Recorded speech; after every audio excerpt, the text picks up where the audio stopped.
So it's time for part 2 of my personal favorite 2020 anime. If you haven't seen part 1, I'll have it linked all over.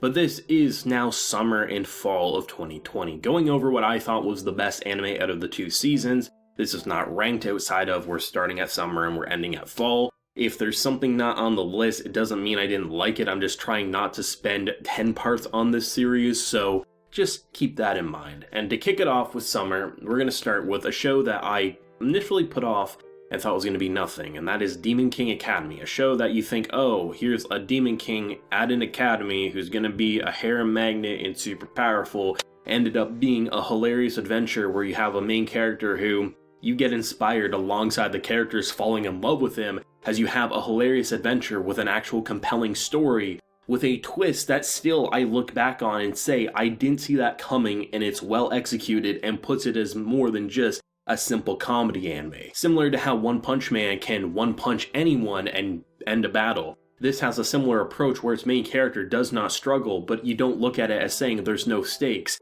The stakes are funny, and when they do get serious, you actually do feel like there's a story at play. Do not sleep on Demon King Academy. I did at first, and I immediately regretted it when I tried it out after enough people bombarded me saying, you need to review this. ReZero is one of those shows that I don't think you really have to explain why it's worth watching at this point, but for any naysayers who might say that the appeal of ReZero is watching a character die and just watching them suffer, in doing so it's just an edgy mess, no, the story is very similar to that of like Attack on Titan, where it gets better with each arc, but it's not like because it got better with each arc, the previous arcs are nothing. The more information you get while watching ReZero, you look back at past actions and certain characters and how they manipulated the chessboard, and you can like the prior seasons more than you initially did. This is a show with so much planning and structuring that yes, when it does make you suffer, it makes you want to tense up and stomp. But the payoff when something goes right is so rewarding that you just can't say it's like any satisfaction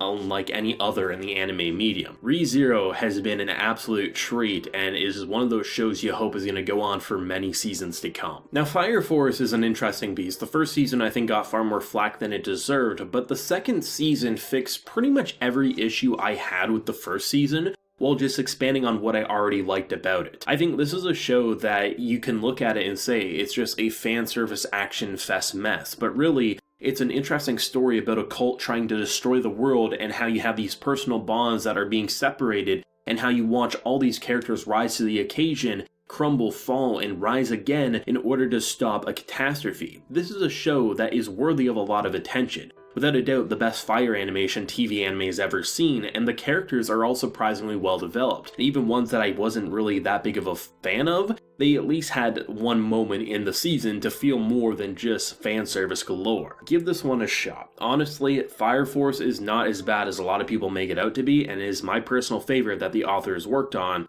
and he worked on Soul Eater, so that's saying a lot. Snafu ended finally. We never thought it was going to get, but we got a third season to end My Teen Romantic Comedy, and honestly, the satisfactory payoff was well worth it. This is a show that I don't think anyone thought it was going to end, and it finally did. The ending, it drags a bit, but that dragging actually serves a purpose to not wanting to admit that things are coming to an end. And when everything is all said and done, I can't say I want more. It feels conclusive, and it stands as one of my personal favorite anime that has ever been made, and I'm gonna feel that way for many years to come. Hell, I felt that before it even had an ending, so that says something. Now, Rent-A-Girlfriend, I don't want people getting it twisted. This is not really that great of a show, but in terms of entertainment value, it's the only anime for me that I can look at and say I hate it as much as I love it. It's a love-hate relationship where you watch a bunch of girls rent themselves out to a character who starts off pretty shitty, who ultimately ends up as a decently likable guy, but it's a show that you kind of hate watch. It's that type of show that you know is junk food and is not good for you, but you keep coming back for more servings because it entertains you until ultimately you kind of sit back and you realize you ate too much and you kind of feel like shit. It's a show that is very hard to explain why it's so entertaining, infuriates you, and makes you laugh, and then at certain moments you kind of feel these heartfelt moments. But it's a show that I couldn't, with the good conscience, not put on this list for its unique appeal that has never happened for me, that I know has happened a lot for other people in the anime medium. They love-hate things. For me, it's never really happened, so Rent-A-Girlfriend need to be mentioned, even if it's not actually one of the best anime of the year. for an entertainment value, it did something unique for me. Now, Deca Dence, another original of the year. What started off as people thinking was going to be an Attack on Titan clone became one of the weirdest trips I've ever seen, where I don't want to give away the kick, the punchline, the stunning shock that happens, but what you think the show is quickly gets flipped on its head.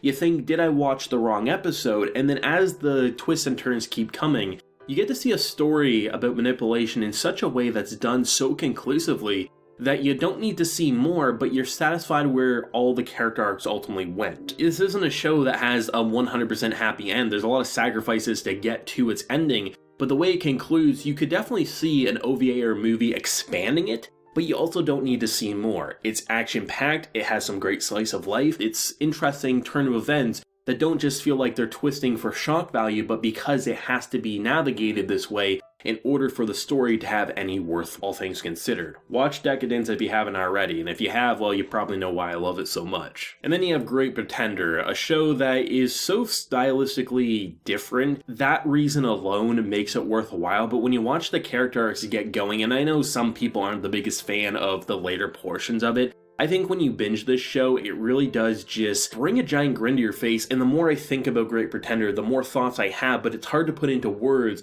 on what I truly feel, other than I think this is going to be a show that even a few years from now, I'm going to look back on and is going to be one of the handful I selected in 2020 to say, this is one of the year's best, and it's a show that is so stylistically different that just, you gotta watch it. You need to watch it, and I think even non-anime fans who generally don't watch anime we'll have a lot of fun with this one if I'm being completely honest. And now we come to fall, the banger of the season, my personal favorite, and what better way to highlight why than with Jujutsu Kaisen.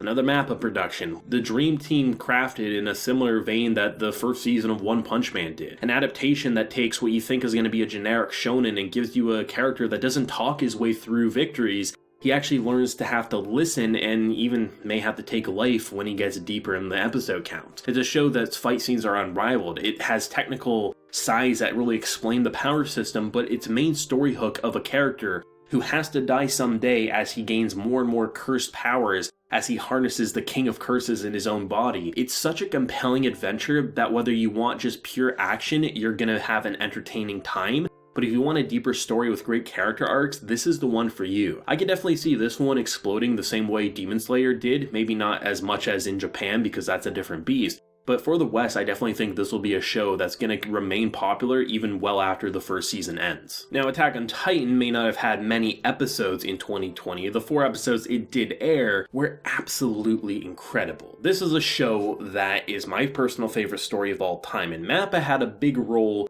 to fill. Something where studio changes, not knowing how good it's going to be, and they quickly satisfied and put away all fears I once had. This is a show that is in the right hands. It is a show that is not going to suffer in the long term, and even if there is bumps along the way going forward, I'm sure they will be corrected in the timely manner. It's a show that understands what characterization is, and the pacing that they've currently been doing I think is perfect for the final season, and I can't wait to see the complete package fully animated when we ultimately do get to see it, because this is a show that will be completely adapted, and I think it's in safe hands with currently Mappa behind the wheel. Now, DanMachi had its 3rd season. DanMachi is both a popular show and unpopular depending on which fandom and what group of the anime community you're interacting with. But the idea of having intelligent monsters be the driving force of the 3rd season and having a character like Belle wanting to save them but knowing the world isn't ready, it provides for a very interesting dilemma that actually has consequences that last a good while in this season and shows that Bell never got to where he is because of lucky coincidence of him being the main character. He got there because of luck, and luck eventually wears out. I would love to see a 4th season, but honestly, if this had to be the last thing we ever see of DanMachi, what a season to end on, and honestly has you craving more, and that probably means going to read the novel eventually in the future. Over the Moon for you is diabetes in anime form, and you have no problem with that. Shoveling a reverse relationship down your throat where you get married before you hold hands, and the insanity and the absurdity that comes with it. It makes you laugh non-stop, but it also melts your heart because, while the premise seems ridiculous and how could this ever work, while you watch these characters bond, there's no better relationship in anime than these two goofballs right here, and it's absolutely adorable, it's precious, and you could watch a lot of it, but its final episode is good enough to end on, even without watching the OVA that was already confirmed. It's amazing,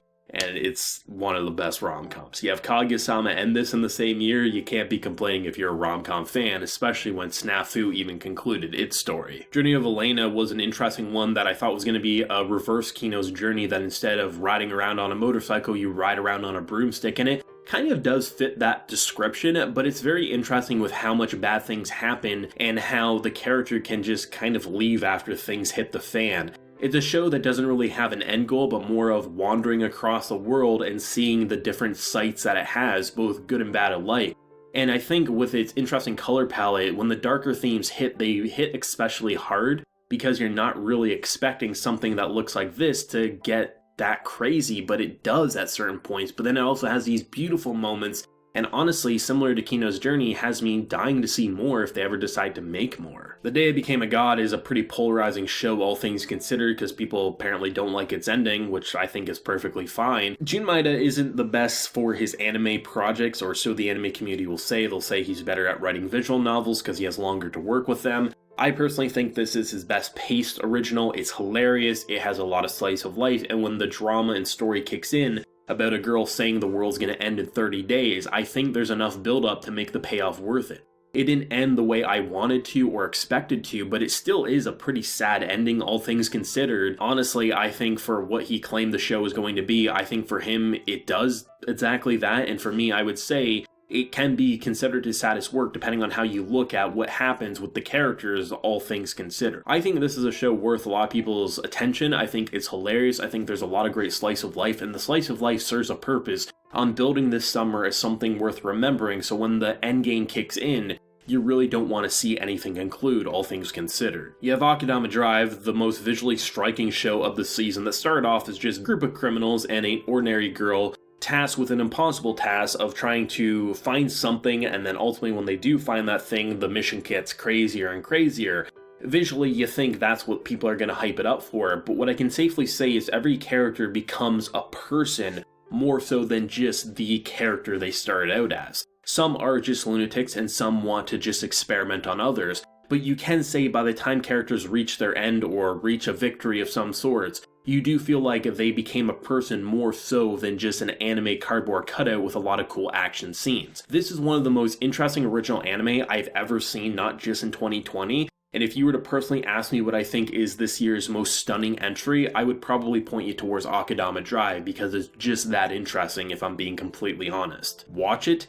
Visually, sound-wise, characters, it's all amazing, and I wouldn't change a damn thing about this. You have Talentless Nana, which I thought was going to be an absolute nothing My Hero Academia clone, actually became a new entry in the Death Note style Battle of Wits, where it honestly twists your head and not knowing where things are gonna go, and rather than keeping characters perfect, they openly admit to their mistakes, and it provides for a type of show where you're like, this isn't what we've seen before, but honestly, I love to see more. It's pure fun, it's absolute insanity, and it continues to shock you every episode, not so you have a shocking moment to keep you interested, but rather those shocking moments play a big importance to the actual story at hand. Higurashi announced a new project that initially thought was going to be a remake of the original, actually turned out to be a brand new story set in the Higurashi universe, where if you've seen the previous or played the previous visual novel, you'll get a very unique experience to that of new anime watchers. Either way, you will have a very interesting, compelling adventure that actually will make you shit your pants, but actually appreciate the characters. It's one of the rare cases where something that got hyped up as a horror anime for me wasn't the defining aspect about it. It was actually the mystery, the characters, and where they want to go. The horror moments, while frightening, weren't the things I was always most excited for. It was actually the characters' motivations and what was happening in this insane timeline. And honestly, I can't wait to see where Higurashi Gou is going to go in the future. Moriarty the Patriot is one of the only instances that a Sherlock Holmes story did something different while honoring what came before in the classic books. This is a show where you focus on William James Moriarty rather than Sherlock Holmes. Putting yourself in the antagonist's point of view actually becomes the protagonist, where Sherlock is the antagonist. You're watching a guy try to change the world through technically evil means by the world standards, but who he kills you can't say are arguably good people. So watching this kind of cat and mouse chase occur, and when Sherlock gets introduced, it really shapes into being something that's so compelling that you're dying to see more, and luckily, more anime is on the way from Moriarty the Patriot. And then last up, we can't forget about Golden Kamuy, a show that somehow reached a third season despite having almost no popularity, at least in the West. Thankfully, Japan knows what's good. A show about tracking gold that can be a cooking show, an action show, a comedy show, a what the hell show, has such a compelling third season that it stops at such a great point that you know you need a season 4. But I can safely say, similar to how season 2 ends, I'm satisfied waiting a year or more to get more anime. It's such an interesting show that blends so many different ideas that it's unlike anything I've ever seen. Go watch Golden Kamuy, you'll be foolish if you never do. It's better than most anime that you probably have already seen this year, so give yourself a shot and go watch that. And that's 2020 anime. For a year that has been claimed to have no good anime, it took me 2 videos to talk about all the stuff I wanted to talk about. This was a great year. I'd love to hear your favorites, either from summer and fall, or you can also let me know some of your favorites from the entire year down below. Like the video if you enjoyed, subscribe if you're new around here. There's also the Patreon if you want to see new videos early. So until next time everyone, please take care, have a good one.